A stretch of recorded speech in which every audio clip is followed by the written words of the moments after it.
Okay, good morning, everybody, and welcome. I am going to serve as proxy for Treasurer Milligan this morning. There was a conflict with his schedule, unfortunately, so he's asked me to step in.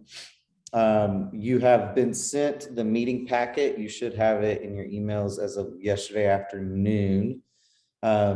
So with that, the minutes were sent around as well.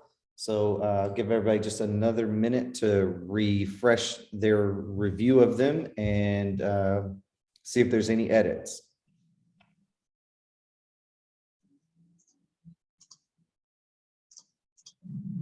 Okay, hearing no edits, do I have a motion to approve the minutes as presented? I make a motion to approve. I've got a motion to have a second. Second, Who was that? Duncan Bellingrath. Second. Okay, Duncan, thank you. Just wanted to make sure. All right, I've got a motion and a second. All those in favor say aye. Aye. Aye. All right. Any opposed? All right, with that, we have a set of presented rules for your consideration. We did get some feedback and you should have the red line version of that in your packet as well. With that, I would open it up for any discussion, any questions. If there are other edits that need to be made, we'll talk through those right now. So let's start with any question. Did anybody have any questions over the rules as presented or edited?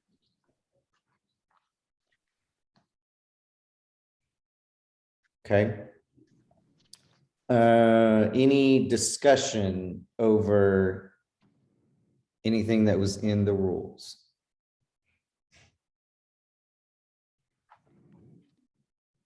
So the Securities Department had offered there was a comment on page, let's see, probably page page 3, It's three. around the nonprofit status and contracts, the bulleted items in that. Do you want to talk through that? I just want to make sure we're not missing something that y'all were trying to say in your comments, or if there was an additional edit that needed to be made to that section. I want to let Karen Turney, our attorney, comment on that in specifics if she has any questions. And Karen, can you? Well, thank you, Commissioner. When we reviewed the statute and looked at these rules, it looked like there was a little bit of conflict with how that provision read in terms from the statute to those. It looked like, let me pull it up. It looks like the things that were under the mutual agreements with any state agency, those provisions should be pulled out. And I apologize, I don't have a copy of the statute up right now. But Green, I can edit that further and send that to you if that would make it easier.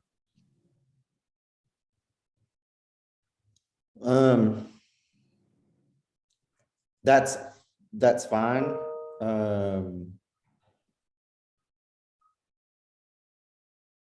Okay. Yeah, I mean, I don't want to rush it, but I also Don't want to delay it. Yes. Yeah. Yeah, I get that. Is this something that the board would be able to take a vote on via email once we make that check? Okay, yeah, that would be a violation of FOIA. I gotcha. I mean, if you wanted to look at it and we can circle back to this before the end of the meeting. Okay, And yeah. share some language, that would be fine. On section 7, I just want to get some clarification around the language that you all had around who is a regulator appointed to that position by the governor. Because the intent of the law was to make sure that anyone that regulated an industry could not fundraise. That is correct. So I just wanted to make sure that link, I don't want to confuse an appointee from the governor versus somebody who's regulating an industry. To me, the language just, it didn't really make a complete sense that, you know, a member of the board who is a regulator of the respected industry. Okay. And I don't want to put John Allen on the spot, but I know that the bank department's in that same position. So I don't know Yep. if there's a better phrasing for that, but just the way it read, we just wanted to make it clear that it's those individuals on the board who, are regulators of, the securities industry, mortgage industry, bank industry, et cetera, that were pulled out, and those people are appointed by the governor. Right. So I wonder if we can.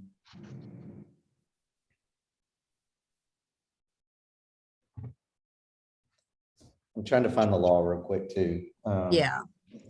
Yeah, that, I looked at that as well. Because I'm wondering if that's just a part where we can pull the exact language from the law.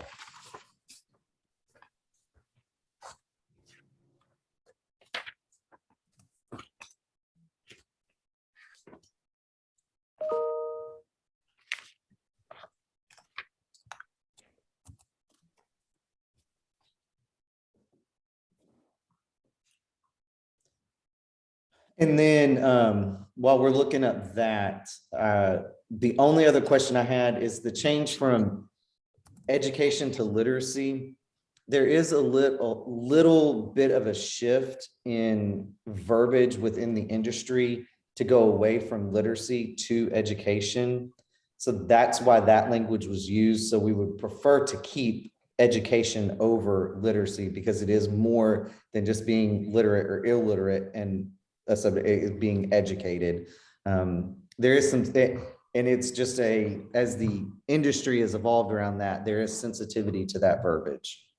I understand that and do appreciate that distinction. We just, went with the language in the statute. Obviously it's up to the board whether, what verbiage they prefer to use, but I do understand exactly what you're saying there. Yeah, Grant, we understand that. We just followed the act. Okay. I personally feel strongly about education. I think it's a little more forward thinking and sensitive to literate versus illiterate, and seems to be the term du jour right now. I agree, that's true.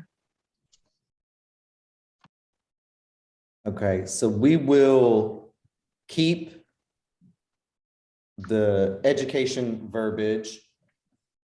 And I'm having Thomas pull up the law for us real quick so we can check out these other two sections. Because I want to make sure we get that regulator language right. I don't want to create any confusion that anybody has on that, because it is a sensitive subject. I don't want anybody to kind of get in a bad spot on that area. I can't quite recall the specific language, but would it be appropriate just to specifically name those, like bank commissioner, securities commissioner? Because that's pretty specific. And as I recall, they're all pretty much permanent members of the commission. So it might be an easy way to do it. I don't know. I think that's fair. I think that I don't want to speak for the commissioner, but that makes sense to me as well. Here's the language from the statute. Raising funds for financial literacy education plans and programs, excluding a regulator who, subpart A, is a member of the board of directors of the commission, and subpart B, shall not directly or indirectly participate in the commission's fundraising activities. Okay, so let's just specifically, using that confusing language and our confusing, let's just specifically name banking and securities in that section. And I think we'll be comfortable there. And then if you want to keep working on that one section while we're having the meeting. That sounds perfect. If there are any other edits, what we'll do is we'll let those two things get cleaned up. Then we'll share the screen with those clean languages, and then we'll take a vote before the meeting ends. So were there any other points on the rules that we needed to cover at this time? All right, seeing none, I'm going to turn it over to Fran to lead. Oh, wait, nope, we have to elect officers. Sorry, I'm getting my agenda pulled back up. We need to move into electing officers. I'm going to let Fran conduct that for us.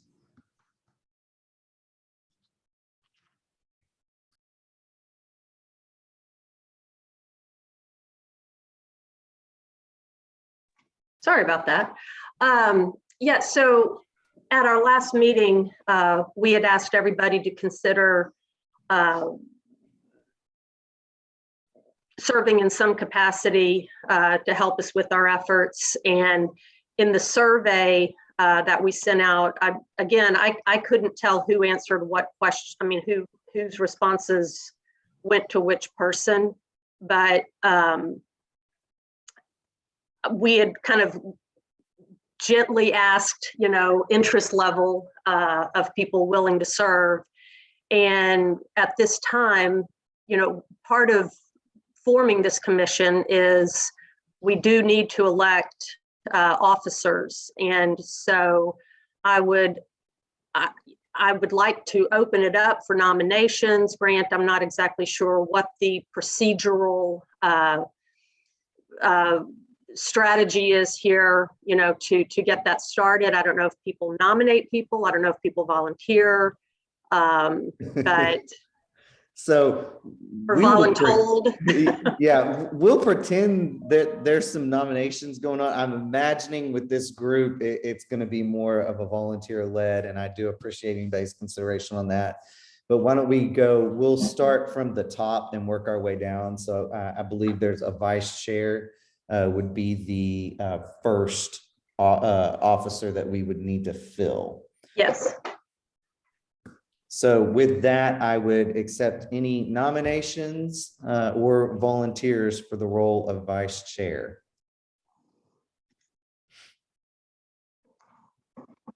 And a proxy or an appointed member will have to do those activities. Hey, Grant, are what the roles specifically need to do in one of these documents? No, unfortunately, Okay. we I was didn't just like- outline, and they really weren't outlined. And I think that's something that as we get organized, we'll build out those responsibilities a bit more.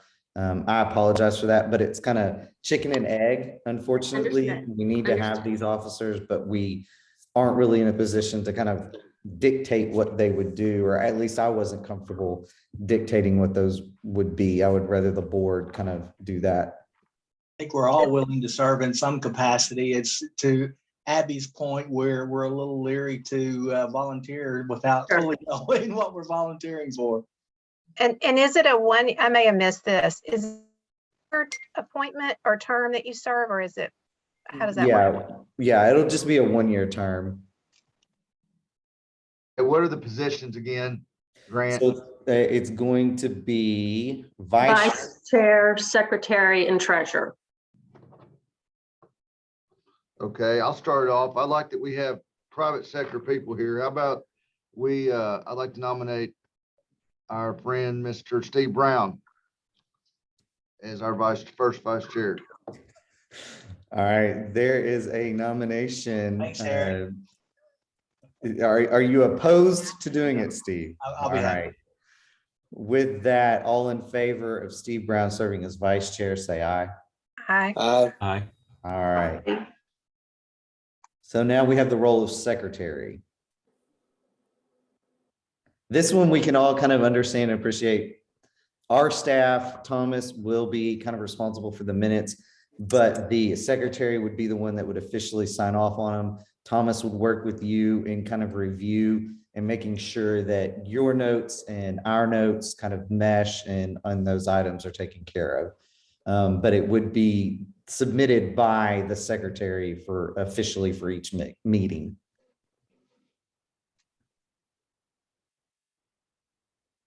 Do I have a nominee? Happy to serve in this capacity unless somebody else just wants to. All right, I have a nomination of Abby Hughes Hostclaw for secretary. All those in favor say aye. Aye. Aye. Aye. Thank you very much. And finally, as treasurer. I'll serve as treasurer, Grant. Thank you, Duncan. All right, I have a nomination of Duncan Belligrath as treasurer. All those in favor say aye. Aye. All right, thank you all very much. Thank you. Now we can shift over into the discussion part. And Fran, I'll let you lead this part where we go over the survey, our mission, and some of the next steps. Yes. So if you all, first of all, does everybody have in front of them the survey results? Okay. And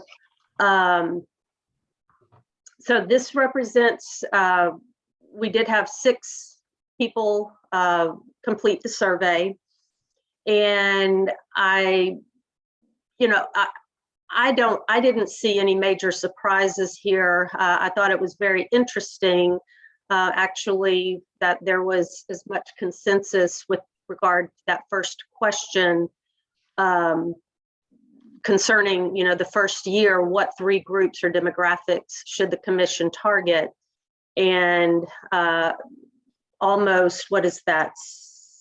Almost 70% of the 6 people that answered, said low-income families. And then there was a very close tie on the other 2, emerging adults, which is, as we defined it here, would be people in their late 20s, kind of beginning their careers or their next steps toward adulthood.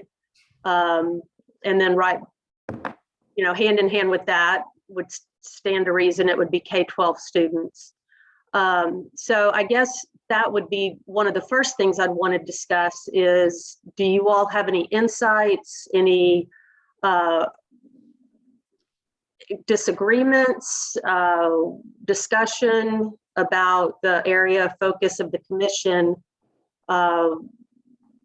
falling in this area? Do you feel differently? Do you wish like seniors and minorities would have had a higher, again, this is totally up for discussion.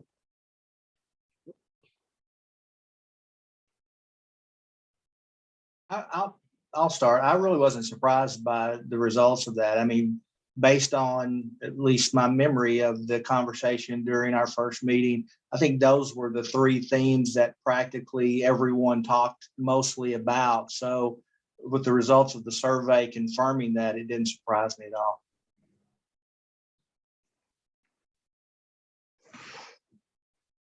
Abby, did you have something to say, or did I see your hand go up? No, I was considering the emerging adults definition, but I see it on the second slide for late 20s, beginning careers.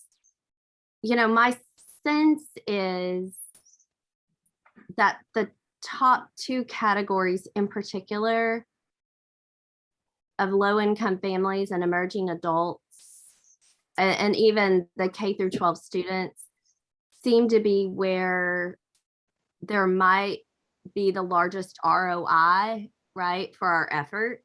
If we're thinking about, if we only have this much to offer and put in, where might we see the biggest bang for our buck? And it seems like, as we think about workforce and financial stability statewide, that if these categories were stronger, it would have a larger impact for the entire state. And not that there couldn't, even within emerging adults and low-income families, at some point, depending on the data, be caveats, like there might be a piece that's a focus on women or something, but that for large buckets, this seems to not box us in, but give some North Star parameters for our target populations.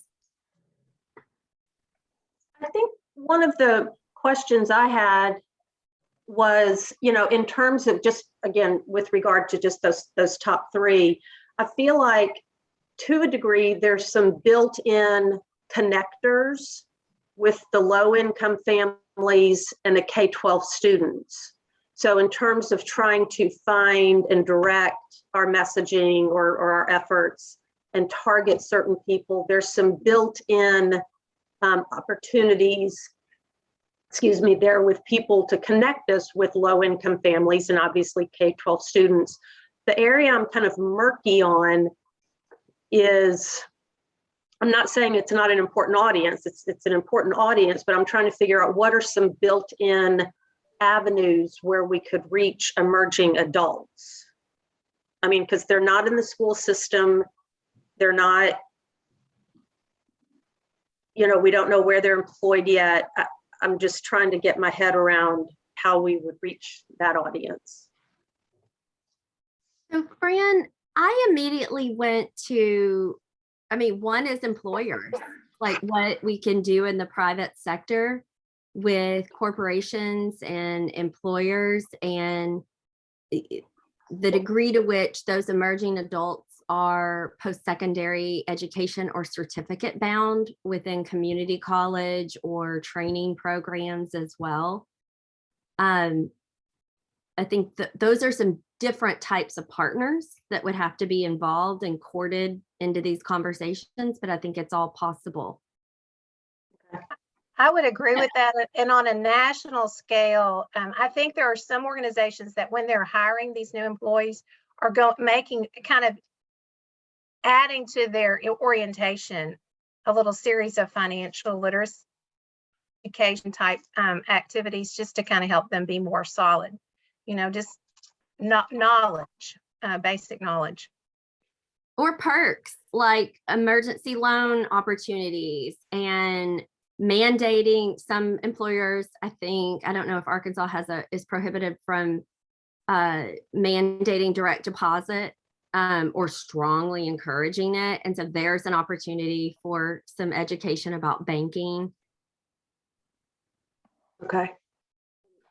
I think those The are great basics additions. of knowing what a 401k is. I mean, to feel confident to become a part of that in their system. So we're not very good on that. The number are eligible versus the number that actually have a 401k in the workplace. This think is that, Eric. Go ahead, Patricia. okay, I apologize for my voice. But I also think that college group is definitely an audience that we do want to target because of that, how they, lead into the low-income families group as well.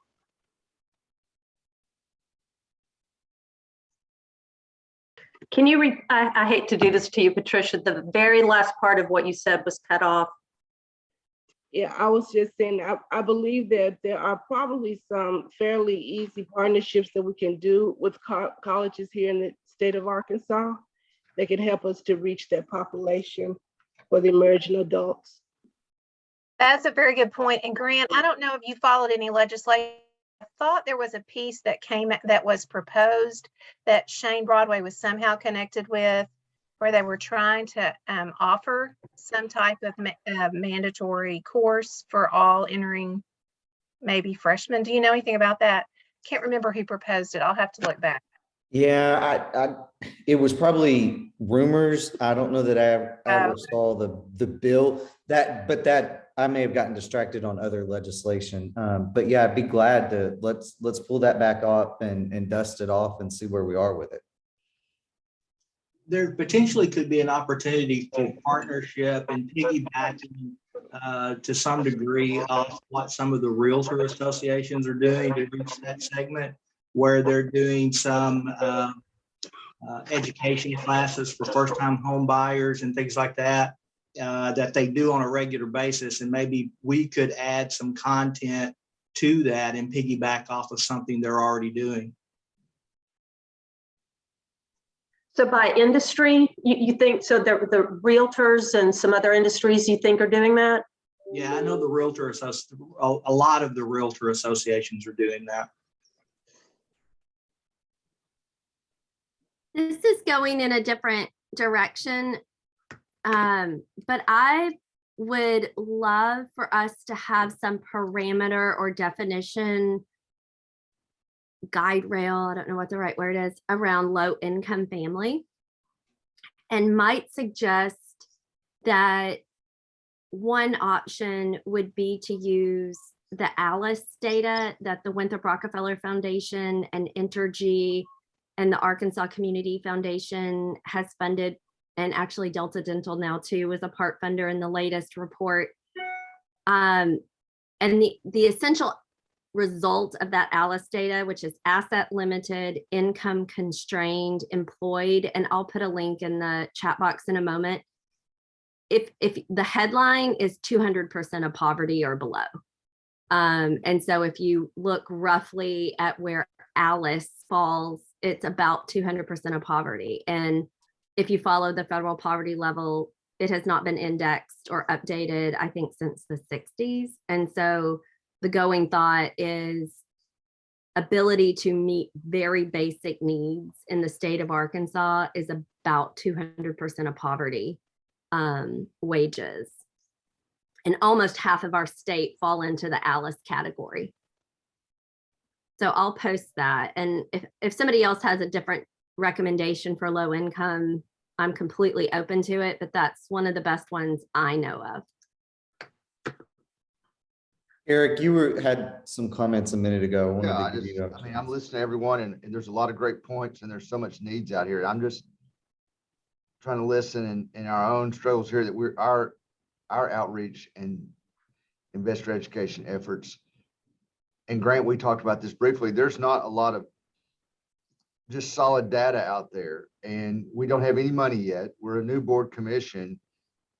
You know, do we have anything else? That was really good comment she's made about the ALICE data. At least there's something out there. There's some studies being done on the poverty level, but I just think we really need to take a more of a target approach, you know, just starting off with something we can focus on one need or one specific area, like we're saying. And, you know, I just don't have access. Maybe I have access to it, but I just don't know where to go to get the best financial literacy or maybe the most updated or what the hotspot is. But I know there's lots of groups, you know, there's studies and everything going on, but I guess I'm just talking out loud to y'all.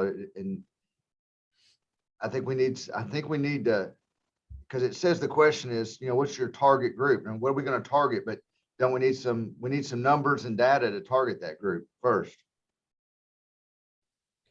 Well, unfortunately, with the top 3 groups, there is quite a bit of data that's floating around on the national and state level that we can compile for you all and put in more of a comprehensive kind of white paper. But it's similar, you know, I know Marcia has some stuff from her side of the world on K through 12. Steve and Abby are going to see some of those kind of overall trends within the state as a whole. You know, I know Patricia is going to be able to kind of highlight some of that as well. Duncan's going to be able to bring in some of the unbanked, underbanked kind of options that are out there. So why don't we do that? That's the takeaway that we will do, is harness some of this data and put it in more of a comprehensive document, white paper for you all. So with that, kind of now that we kind of know the targets, let's shift over to that second question around focusing our time and resources. And Fran, the results look a little odd on this one. So I want Fran to spend a second just to kind of explain where the results ended up and what we took away from that, and kind of make sure we heard what you all were trying to say on this particular question. So,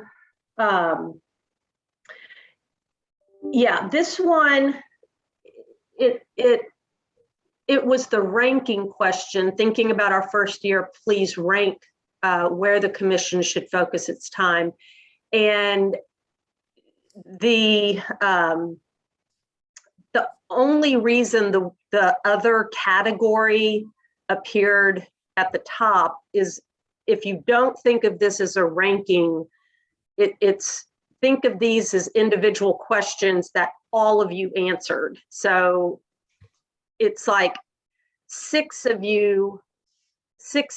all the people who answered this survey all acknowledged other as an answer, which is why it populated to the top of the list. So for that reason, just kind of disregard it, because again, this was a ranking question. So, but the rest of the information is statistically accurate. So of the 6 people who answered in descending order, the answers were They see us as serving as a financial education data resource group, building partnerships, and reducing underbanked or unbanked residents.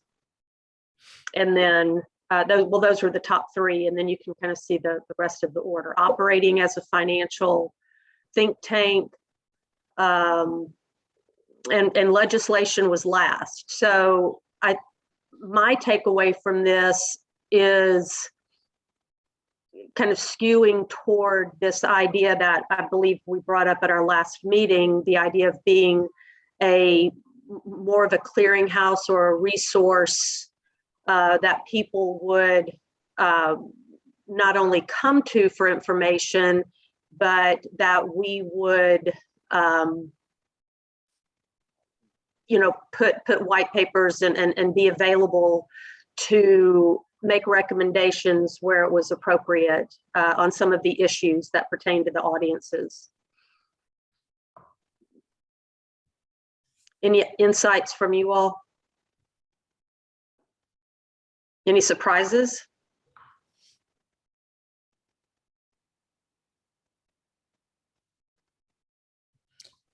All right, hearing that, no, I think that's kind of very clear, and I appreciate that feedback, because then that will help, us kind of develop a work plan that we can present to you all. So with that, I guess we can now kind of shift into the discussion around a mission statement. I know that there were kind of some themes that bubbled up that were all the similar in this, whether it was leadership, empowerment, financial well-being, health, those kind of phrases. Was there anything, I guess I want to make sure we pick up the things that you're most passionate are in it. And then with that, we'll draft something and send back out to you all for editing. So if I've missed something in just kind of my quick synopsis, I want to give everybody an opportunity, those 1 or 2, 3 things that you're most passionate that are included in our mission statement, please kind of let us know right now. And what's helpful to look at side by side with the respondents' answers, which appear on page 5 of that document. You all also in your board packet for reference received mission statements from other financial education programs around the country. So you can kind of get a sense of what others in other states are doing as well, what their mission statements, their stated mission statements are. I really like some of the themes in this, and like our approach of including something that signals a priority now, but also hints towards financial futures. Like I like that we have both the now and the longer term impact for our state, families, communities.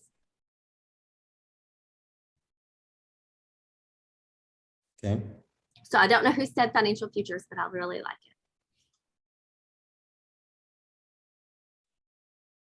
it. Anyone else?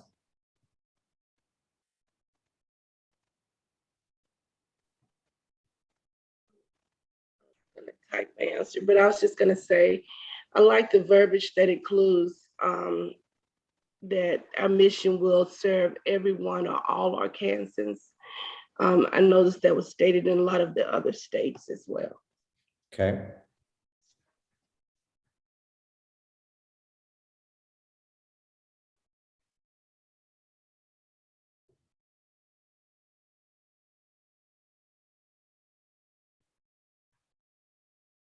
Steve, Marcia?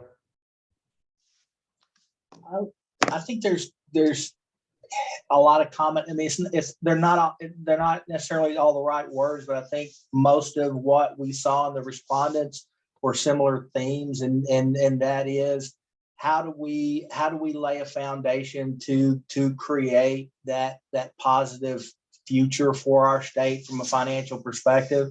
I mean, I think that's a common theme that was touched on in a lot of those. So, I'd like to see that be one of the core tenets of build, a foundation building, at least in the first evolution of this commission, that can be built on in years future.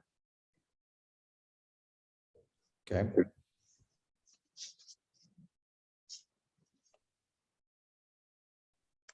Yeah, I don't know the right wording. I think brief is good, but so we can all share the message, but I think it has to have a little bit of all of these respondents in it.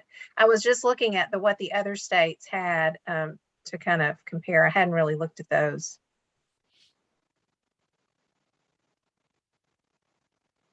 I think one of the things that we need to make sure we're focusing on with the mission statement and with the intent of the group is this is, we're not going to fix this overnight. This is a long-term, many-year project that's going to be impactful. If we do it right, it's going to impact generation after generation. And hopefully, if we do it right, we're going to see some major movement forward in the early stages of this, and then stage down impact as years go on. But this is a generational task we're faced with.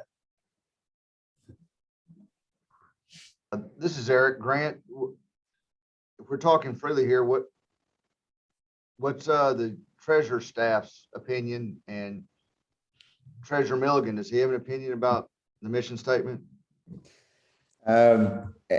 Honestly, the feedback and direction that I was given from the treasurer was to ensure all Arkansans were reached, that it was something that was a generational move, and that the dynamics were holistic in the approach, that it wasn't just here, let's learn how to balance a checkbook. No, I mean, your financial well-being fits into so many other aspects of your life, whether it's your mental health, your physical health, all of those things that we all know. It's just making sure that this commission was able to encompass all of that in its mission, to really make the cultural change that's needed within our state, as we all know, on this particular issue. I think something that has stood out to me a little bit and just listening to these comments is, and I've struggled, as I'm sure most of you all do, is we don't want to reinvent something that's already out there. But this idea of generational, and Abby, you brought this up, and I think Patricia, you brought this up at our meeting. And I'm just wondering if that concept of generational might be part of what this commission focuses on to set itself apart from all the other resources that are out there, or at least to complement the other resources that are out there, that might be an area that we, that's a little bit different line of thinking. I mean, it's one thing to say we'd like to empower people to take better control of their money. Well, what does that mean? I mean, but the idea of coming at it from a generational, multi-generational impact, that's a little bit different. And I just wanted to put that out there for discussion, if that might be of interest. It is to me, in the sense that I also think not just the ability to think about, even though we may have some target audiences, that everyone could benefit and it could serve all generations, but perhaps my brain also goes immediately to the multi-generational impact in the future. That if we're able to impact the target audiences that we're talking about, that has threefold wealth building opportunities for families for generations, that change the whole trajectory of a family's future.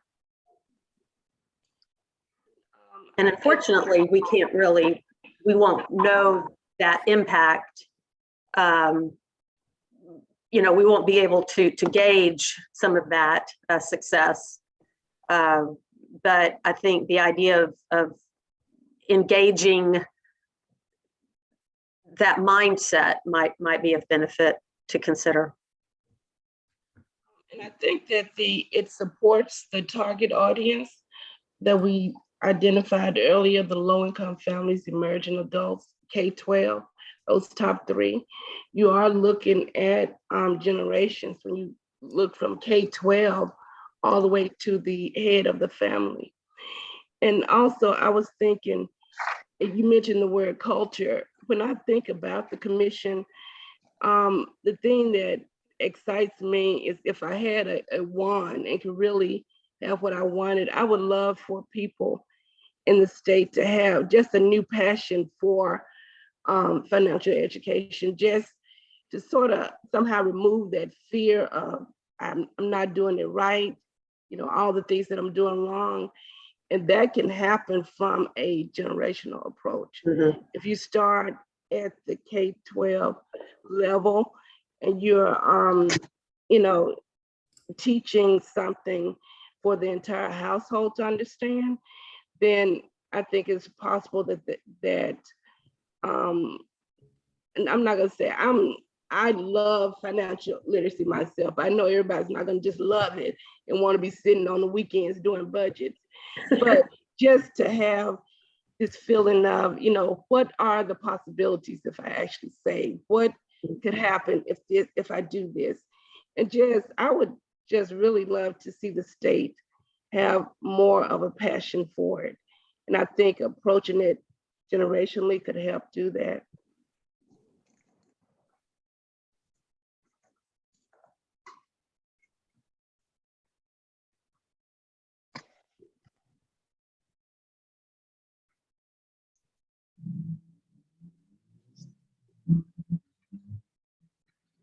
Okay, no, I appreciate that. So what we'll do from here is I think we've got enough feedback that we'll draft a mission statement and send that around to you all just for review, edit, feedback. With that, Fran, we have the list of resources. Just want you all to kind of review that, continue to add to it. That's going to be a cornerstone. Obviously, that's, your feedback has shown that is a priority for the first year at least. So we're just going to continue to build that database. We will make that available on our website and those kind of things. So as you hear of resources, please just kind of keep us in the loop and keep that in mind for input. So Were there any Grant, questions? Yeah. So Grant, as that is built and shown on your website, I mean, I know a lot of us could connect to your website to showcase that, but to show the generational aspect, like the Federal Reserve has like elementary, middle school, high school, consumer, like different levels of resources. So can there be a little bit of information? Okay. Yeah, we've got freedom to arrange it however y'all would like. I mean, I think that makes complete sense to kind of, stay in that kind of mindset and target the resources to where it's not just some big list that somebody runs into. No, that's wonderful. Thank you. All right. So with that, give me just 1 second, make sure we've covered everything else. So I do want to circle back to the rules. I will share my screen so that you can see the latest draft that Karen worked on. I think we've got everything taken care of. So here is the section around the fundraising, where it's specifically those two individuals listed out. And then here is the revised section around nonprofit status and contracts. It's very clear on what those 2 bullet points on what the entity can do and then has the authority to do is split out there. So are there any questions on that? And Grant, to clarify, that's pulled directly from the statutes. Thank you. Hey, Grant, can you zoom in just a little bit, please? I will try. Is that better? Yes, that's better for me at least.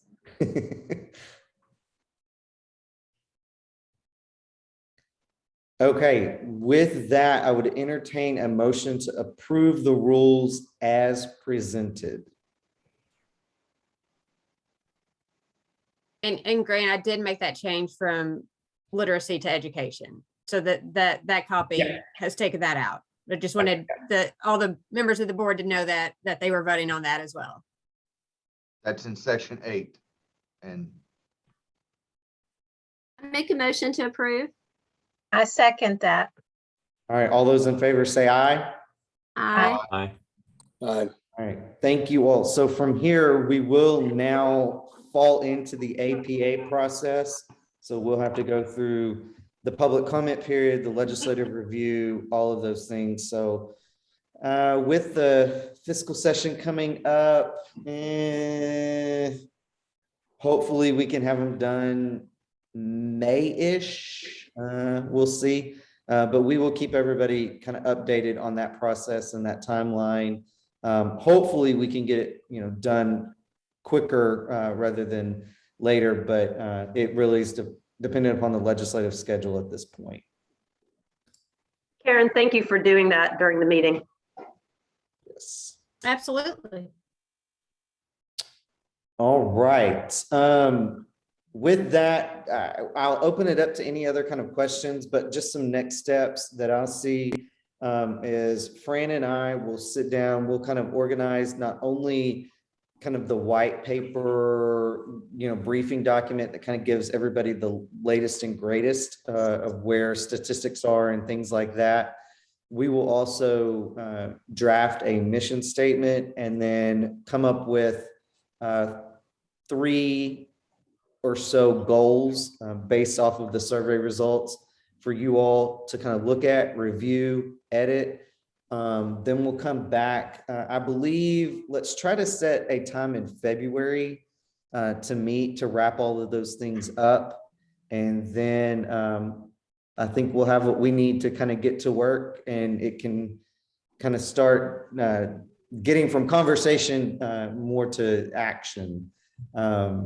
So I will pause a second. Any other questions, comments, concerns, or anything that we need to take away?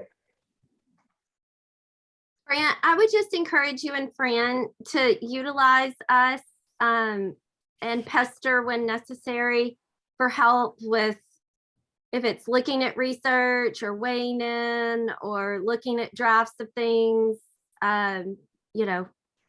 anytime, and don't hesitate to ask more than once if you don't get a timely response.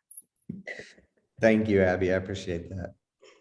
this is Eric. I just have a request, if it's possible, with some of our nonprofits and the banks and the credit union, those folks, if there's any financial literacy, financial education events between now and the June 30th is the end of our fiscal year, just some dates that we can know about. I'd appreciate that if you could forward that, or like you said, if we're gonna be a conduit or a platform, maybe that would help.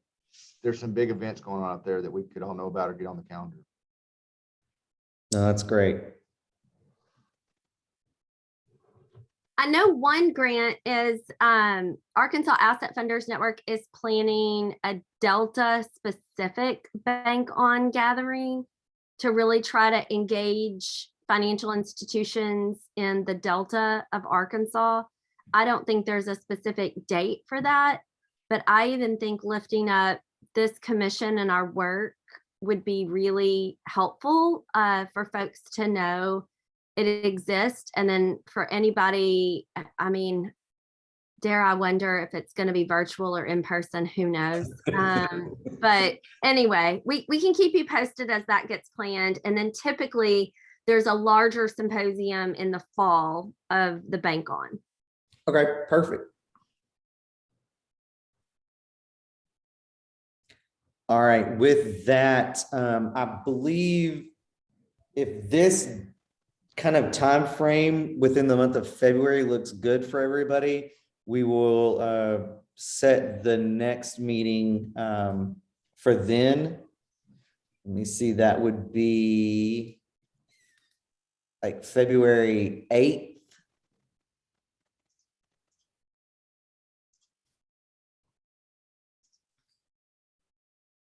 Oh, that's not gonna work for the treasurer. So Yeah, I was about to say the 10th.